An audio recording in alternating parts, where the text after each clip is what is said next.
कराया ते जा अपनी मां दे घर पहलों अपना इलाज करवा के आ फिर कदम रखी मेरे बूहे ते।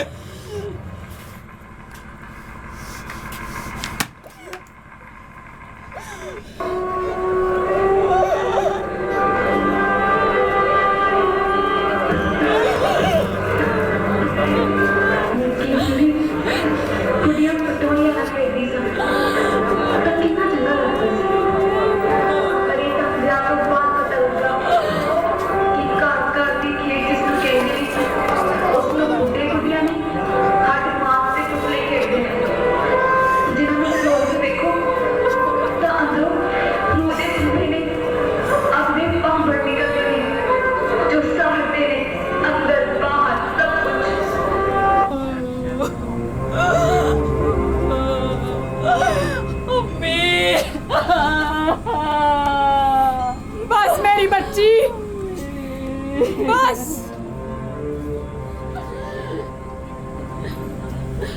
अम्मी जे तेरी ये बेल उस घर नूं फुल खड़ा के नहीं दे सकी तां इहदे विच मेरा की कसूर। पर एक गुड्डे गुड्डियां दी नहीं मेरी धी लहू मिट्टी दी दुनिया है। जेकर तुसी अपने लहू नाल सिंच के अपनी मिट्टी चो कुछ उगा के इस दुनिया नू दे सकते हो तां ठीक, नहीं तां तुहाडा लहू भी बेकार है ते तुहाडी मिट्टी भी।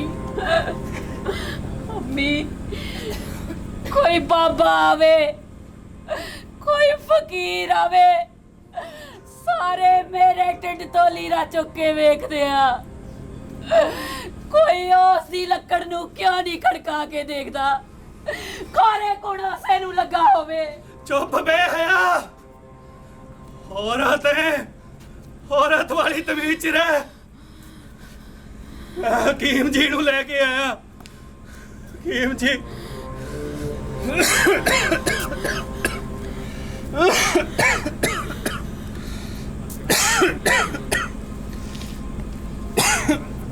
चौधरी साहब इस कुड़ी दे जिस्म विच मुकम्मल औरत वाली खुशबू है। लगदा नहीं इस विच कोई नुक्स है। हो सकदा नुक्स इस दे मर्द दे खून विच ही होवे।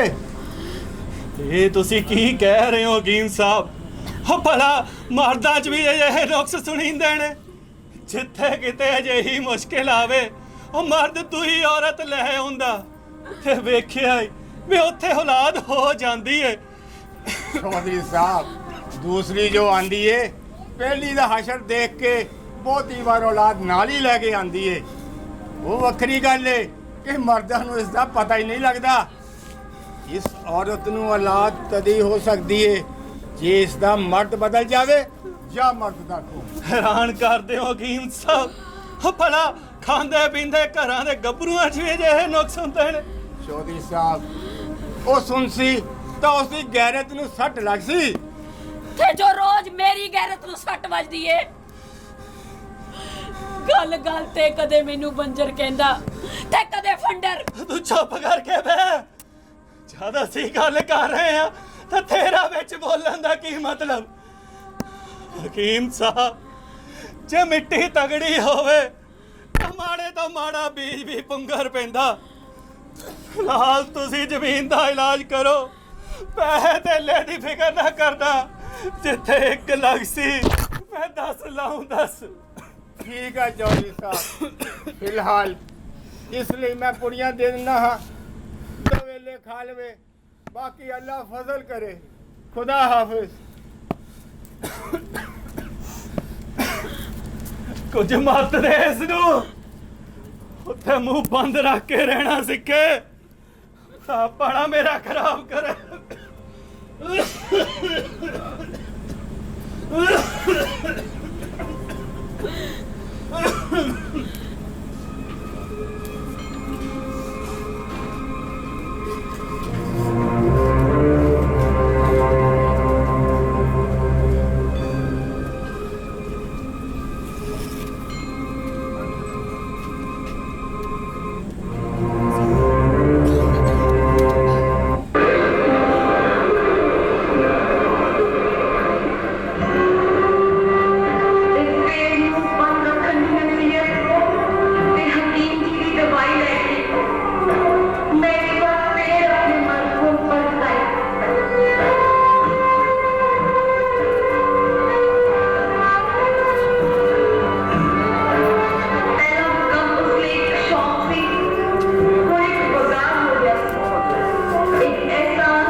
खंडर झोटी। क्यों गल गल ते मेरी कुख नूं गाल कढदा ते अपनी मर्दानगी दा रोप पाना? तू है ही नैश बदबख्त ना मुरादे। हुण ते आंढ गवांढ दी औरतां भी अपने बच्चे ते तो लुका रखन लग पईयां। ताई मेरा करीमा ਤਾਂ ਨਹੀਂ ਆਇਆ ਇੱਥੇ? ਬਾਜ਼ਾਰੋਂ ਦਹੀਂ ਲੈਣ ਗਿਆ ਸੀ, ਅੱਧਾ ਘੰਟਾ ਹੋ ਗਿਆ, ਮੁੜਿਆ ਹੀ ਨਾ ਹਲੇ। ਮੈਂ ਸੋਚਿਆ ਇੱਥੇ ਦੇਖ ਚਲਾਂ, ਕਿਤੇ ਸ਼ਾਇਦ ਆ ਨਾ ਲੈ ਆਈ ਹੋਵੇ ਮੇਰੇ ਪੁੱਤ ਨੂੰ। ਨਾ ਨਾ, ਇੱਥੇ ਤਾਂ ਨਹੀਂ ਆਇਆ। ਤਾਈ ਆ ਰਸੋਈ 'ਚ ਗੋਸ਼ਤ ਪੱਕਦਾ ਪਿਆ ਏ। ਹਾਂ, ਸ਼ਾਇਦ ਤਾਂ ਨਹੀਂ ਧਰਿਆ ਏ। ਭੋਕ ਹੀ ਗੰਦੀ ਆਉਂਦੀ ਪਈ ਏ। ਨੀ ਸ਼ਾਇਦਾ ਗੋਸ਼ਤ ਹੀ ਧਰਿਆ ਏ ਕਿ ਸ਼ਮਸ਼ਾਨ 'ਚ ਕਿਸੇ ਨੰਮੇ ਜਿਵੇਂ ਬਾਲ ਦੀ ਕਬਰ ਪੁੱਟ ਲਿਆਈ ਏ। ਆਹੋ, ਜਿਹੜਾ ਤੂੰ ਆਪਣੇ ਯਾਰ ਕੋਲੋਂ ਮਰਿਆ ਹੋਇਆ ਕੁੱਤਾ ਜੰਮ ਕੇ ਦਫਨਾਏ ਸੀ ਨਾ ਸ਼ਮਸ਼ਾਨ ਵਿੱਚ, ਉਹੀ ਧਰਿਆ ਏ। ਖਾਣਾ ਏ ਮਰੀ ਹੋਈ, ਗਲੀ ਹੋਈ, ਸੜੀ ਹੋਈ ਕੁੱਤੀਏ। ਹਾਏ ਹਾਏ, ਇਹ ਕਿਵੇਂ ਬੋਲਦੀ ਏ? ਇਹਨੂੰ ਕਿਸੇ ਪਾਗਲਖਾਨੇ ਛੱਡੋ। ਮੈਨੂੰ ਤਾਂ ਲੱਗਦਾ ਇਹ ਪਾਗਲ ਹੋ ਗਈ ਏ, ਪਾਗਲ। ਅੰਤਰੀ ਕਿਸੇ ਥਾਂ ਦੀ ਨੀ ਤੂੰ ਅੰਤਰੀ, ਤੇਰੀ ਮਾਂ ਅੰਤਰੀ, ਤੇਰੀ ਭੈਣ ਅੰਤਰੀ, ਤੇਰੀ ਧੀ ਅੰਤਰੀ। ਨੀ ਜਾਨੀ ਏ ਕਿ ਤੇਰੇ ਮੋਰੋਂ ਮੈਂ ਕੁਛ ਛੱਡ ਕੇ। शायदा ਇਹ ਤਮੀਜ਼ ਹੈ ਵੱਡਿਆਂ ਨਾਲ ਗੱਲ ਕਰਨ ਦੀ? ਹੋ ਮੈਨੂੰ ਅੰਤਰੀ ਆਖਦੀ ਏ। ਤੇ ਹੋਰ ਤੂੰ ਹੈ ਹੀ ਕੀ? ਕਿਉਂ ਕੜੀ ਮੁੜੀ ਮੇਰੀ ਮਿੱਟੀ ਨੂੰ ਜਲੀਲ ਕਰਦਾ? ਜੇ ਮੈਨੂੰ ਕੁਝ ਨਹੀਂ ਹੁੰਦਾ ਤਾਂ ਇਹਦੇ ਵਿੱਚ ਮੇਰਾ ਕੀ ਕਸੂਰ? ਤੇ ਹੋਰ ਕਿਹਦਾ ਕਸੂਰ ਹੈ ਫਿਰ? ਨੁਕਸ ਤੇਰੇ ਖੂਨ ਵਿੱਚ ਵੀ ਤਾਂ ਹੋ ਸਕਦਾ। ਤੂੰ ਕਹਿ ਨਹੀਂ ਚਲਾ ਜਾਂਦਾ ਸ਼ਹਿਰ ਕਿਸੇ ਸਿਆਣੇ ਡਾਕਟਰ ਕੋਲ?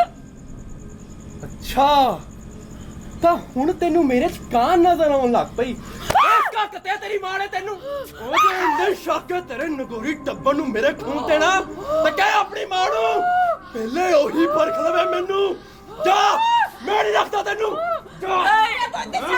ਮਰ ਜਾ ਸੀ। ਮੈਨੂੰ ਮਾਰ ਛੱਡਾ, ਮੈਨੂੰ ਮਾਰ ਛੱਡਾ। ਮੈਂ ਨਹੀਂ ਜਾਣਾ, ਮੈਂ ਨਹੀਂ ਜਾਵਾਂਗੀ ਇਸ ਘਰ ਨੂੰ ਛੱਡ ਕੇ। ਨਹੀਂ ਜਾਏਂਗੀ? ਨਹੀਂ ਜਾਏਂਗੀ ਤਾਂ ਜਿੱਥੋਂ ਮਰਜੀ ਇੱਕ ਜਵਾਬ ਜਮ ਕੇ ਲਿਆ, ਫੇਰ ਮਾਨਸਾ ਮੈਂ ਤੈਨੂੰ। ਖਬਰਦਾਰ ਜੇ ਉਸ ਤੋਂ ਪਹਿਲਾਂ ਮੇਰੇ ਬੂਹੇ ਕਦਮ ਵੀ ਰੱਖਿਆ ਤਾਂ। ਜਿੱਥੋਂ ਮਰਜੀ ਕਿੱਥੋਂ ਜੰਮ ਲਿਆਵਾਂ ਮੈਂ ਜਵਾਬ, ਤੇਰੇ ਖੂਨ ਤੋਂ ਬਗੈਰ। ਜੇ ਨਹੀਂ ਤਾਂ ਡੁੱਬ ਮਰ ਕਿਸੇ ਨਦੀ ਨਾਲੇ ਜਾ ਕੇ। ਤੇ ਪੁੱਤ ਰੋਕ ਲਾ ਉਸਨੂੰ, ਕਿਤੇ ਸੱਚੀ ਨਾ ਚਲੀ ਜਾਵੇ। ਉਹ ਜਿੱਥੇ ਜਾਂਦੀ ਹੈ ਜਾਵੇ, ਧੱਕੇ ਖਾਵੇ। ਮੈਂ ਨਹੀਂ ਰੋਕਣਾ, ਤੂੰ ਹੀ ਰੋਕ ਲੈ ਉਹਨੂੰ। ਸ਼ਾਇਦਾ ਸ਼ਾਇਦਾ ਰੁਕ ਜਾ, ਤੈਨੂੰ ਤੇਰੀ ਅੰਮੀ ਅੱਬੂ ਦੀ ਕਸਮ। ਹਾਏ ਵੇ ਲੋਕੋ ਮੇਰੀ ਨੂੰ, ਹਾਏ ਵੇ ਲੋਕੋ ਮੇਰੀ ਨੂੰ। ਸ਼ਾਇਦਾ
ਤੇ ਫੇਰ ਉਹਨਾਂ ਦੀ ਹਵਸ ਦੇਸ਼ ਭਗਤੀ ਦਾ ਮਖੌਟਾ ਚਾੜ ਕੇ ਮੇਰੀ ਬੈਰਕ ਅੰਦਰ ਆਣ ਬੜੀ ਤੇ ਖੁੱਭ ਗਈ ਮੇਰੇ ਲੀਰੋ ਲੀਰ ਪਿੰਡੇ ਵਿੱਚ ਮਰਦਾਨਗੀ ਦਾ ਝੰਡਾ ਵੜ ਕੇ। ਅਚਾਨਕ ਮੇਰੇ ਹੱਥ ਮੇਰੇ ਢਿੱਡ ਨੂੰ ਛੂਏ ਤੇ ਮੇਰੇ ਅੰਦਰ ਕੁਝ ਲਰਜ਼ ਗਿਆ। ਬੁੱਢੇ ਹਕੀਮ ਦਾ ਕਿਹਾ ਬਰੂਦ ਵਾਂਗ ਮੇਰੇ ਢਿੱਡ ਵਿੱਚ ਫਟਿਆ। ਇਸ ਔਰਤ ਨੂੰ ਔਲਾਦ ਤਾਂ ਹੀ ਹੋ ਸਕਦੀ ਏ ਜੇ ਇਸ ਦਾ ਮਰਦ ਬਦਲ ਜਾਵੇ ਜਾਂ ਮਰਦ ਦਾ ਖੂਨ। ਮਰਦ ਬਦਲ ਗਿਆ ਸੀ, ਖੂਨ ਬਦਲ ਗਿਆ ਸੀ। ਦਿਨ ਬੀਤੇ ਤੇ ਫੈਸਲਾ ਹੋਇਆ। मैं बंजर नहीं, मैं बंजर नहीं, मैं बंजर नहीं। बीज विच जान होवे ਤਾਂ ਮੇਰੀ ਮਿੱਟੀ ਵਿੱਚ ਵੀ ਕੁਝ ਉਗ ਸਕਦਾ ਏ। ਵੇ ਕਿੱਥੇ ਆਵੇਂ ਤੂੰ, ਵੇ ਕਿੱਥੇ ਆਵੇਂ ਤੂੰ? ਵੇਖ ਵੇਖ ਮੈਨੂੰ ਕੁਝ ਹੋਇਆ, ਮੇਰੀ ਕੁੱਖ ਵਿੱਚ ਬਾਲ ਏ। ਮੈਂ ਬੰਜਰ ਨਹੀਂ, ਮੈਂ ਬੰਜਰ ਨਹੀਂ, ਮੈਂ ਬੰਜਰ ਨਹੀਂ। ਤੂੰ ਕੀ ਸੋਚਦੀ ਏ? ਤੂੰ ਇਸ ਬੱਚੇ ਨੂੰ ਲੈ ਕੇ ਘਰ ਜਾਏਂਗੀ ਤੇ ਤੇਰਾ ਮਰਦ ਸ਼ਰਮਿੰਦਾ ਹੋਏਗਾ। ਉਸ ਨੂੰ ਹੋਣਾ ਹੀ ਪੈ ਸੀ। ਆਪ ਹੀ ਤਾਂ ਉਹਨੇ ਆਖਿਆ ਸੀ ਕਿ ਜਿੱਥੋਂ ਮਰਜੀ ਮੈਂ ਇੱਕ ਜਵਾਕ ਜੰਮ ਕੇ ਲਿਆਵਾਂ। ਫੇਰ ਮਨ ਸੀ ਉਹ ਮੈਨੂੰ। ਮੇਰੀ ਇਹ ਕੁੱਖ ਮੇਰੇ ਇੱਕ ਮੁਕੰਮਲ ਔਰਤ ਹੋਣ ਦਾ ਸਬੂਤ ਹੈ ਜੋ ਮੈਂ ਇਸ ਦੁਨੀਆ ਕੋਲੋਂ ਆਪਣੀ ਇੱਜ਼ਤ ਦੀ ਕੀਮਤ ਦੇ ਕੇ ਖਰੀਦਿਆ ਹੈ। ਮੈਂ ਇਸ ਔਲਾਦ ਨੂੰ ਜ਼ਰੂਰ ਜੰਮਾਂਗੀ ਡਾਕਟਰੀ ਸਾਹਿਬਾ, ਜ਼ਰੂਰ ਜੰਮਾਂਗੀ। ਉਹ ਮੈਡਮ ਜੀ, ਜੇ ਸਿੱਧੀ ਤਰ੍ਹਾਂ ਲੋੜ ਨਹੀਂ ਆਂਦੀ ਤਾਂ ਅਸੀਂ ਕੁਝ ਕਰੀਏ। ਨਹੀਂ ਨਹੀਂ ਮੈਡਮ, ਜੇ ਸ਼ਾਹਿਦਾ ਏਦਾਂ ਨਹੀਂ ਚਾਹੁੰਦੀ ਤੇ ਅਸੀਂ ਅਜਿਹਾ ਨਹੀਂ ਕਰਾਂਗੇ ਤੇ ਇਨਸਾਨੀਅਤ ਦੇ ਨਾਤੇ ਸਾਨੂੰ ਅਜਿਹਾ ਕਰਨਾ ਵੀ ਨਹੀਂ ਚਾਹੀਦਾ। ਉਹ ਮੈਡਮ ਜੀ, ਉਹ ਇਹਦੀ ਮੁਸ਼ਕਲ ਨਹੀਂ ਹੁਣ ਸਾਡੀ ਹੈ। ਇਹ ਔਲਾਦ ਨਹੀਂ ਸਕੈਂਡਲ ਜੰਮਣਾ ਚਾਹੁੰਦੀ ਹੈ। ਸਕੈਂਡਲ ਨਹੀਂ, ਮੈਂ ਇੱਕ ਸਵਾਲ ਜੰਮਣ ਦੀ ਕੋਸ਼ਿਸ਼ ਕਰ ਰਹੀ ਹਾਂ ਕਿ ਆਖਿਰ ਇੱਕ ਔਰਤ ਦਾ ਉਸਦੀ ਕੁੱਖ ਉੱਪਰ ਕੋਈ ਆਪਣਾ ਹੱਕ ਹੈ ਵੀ ਜਾਂ ਨਹੀਂ। ਉਹ ਜੇ ਔਰਤਾਂ ਨੂੰ ਜੰਮਣ ਮਰਨ ਦੇ ਹੱਕ ਮਿਲਣ ਲੱਪੇ ਤਾਂ ਇੱਕ ਮਰਦ ਦਾ ਉਹਦੀ ਜ਼ਿੰਦਗੀ ਵਿੱਚ ਕੀ ਮਤਲਬ ਰਹਿ ਜਾਏਗਾ? ਇੱਥੇ ਹਰ ਕਿਸੇ ਨੂੰ ਆਪਣਾ ਮਤਲਬ ਆਪ ਲੱਭਣਾ ਪੈਂਦਾ।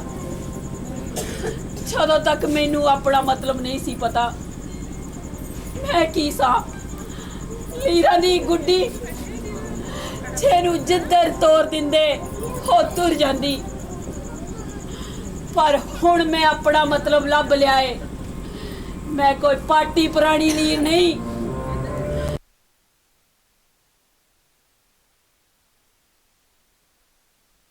ਦੇ ਗੁੱਡੀਆਂ ਕਰਨ ਦਾ ਕਾਰਖਾਨਾ ਨਹੀਂ, ਇਨਸਾਨ ਦੇ ਜੰਮਣ ਦੀ ਥਾਂ ਏ, ਇਨਸਾਨ ਦੇ ਜੰਮਣ ਦੀ ਥਾਂ ਏ, ਇਨਸਾਨ ਦੇ ਜੰਮਣ ਦੀ ਥਾਂ ਏ।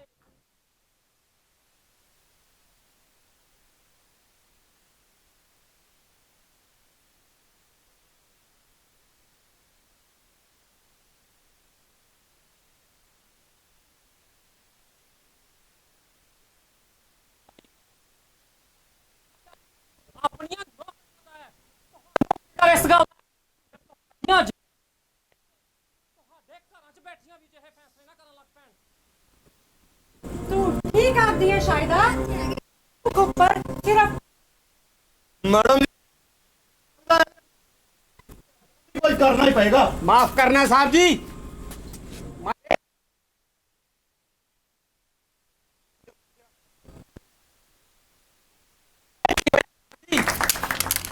ਫੇਰ ਕੀ ਹੋਇਆ ਸਾਹਿਬ ਜੀ? ਕੱਲ ਅਖਬਾਰ ਦੇ ਵਿੱਚ ਇੱਕ ਹੋਰ ਖਬਰ ਆ ਜਾਏਗੀ ਕਿ ਇੱਕ ਪੁਲਿਸ ਵਾਲੇ ਨੇ ਆਪਣੇ ਆਤਮ ਹੱਤਿਆ ਕਰ ਲਈ ਤੇ ਕਾਰਨ ਦਾ ਹਜੇ ਤੱਕ ਪਤਾ ਨਹੀਂ ਲੱਗ ਸਕਿਆ। ਤੁਸੀਂ ਸਾਈਨ ਕਰੋ ਮੈਡਮ ਜੀ।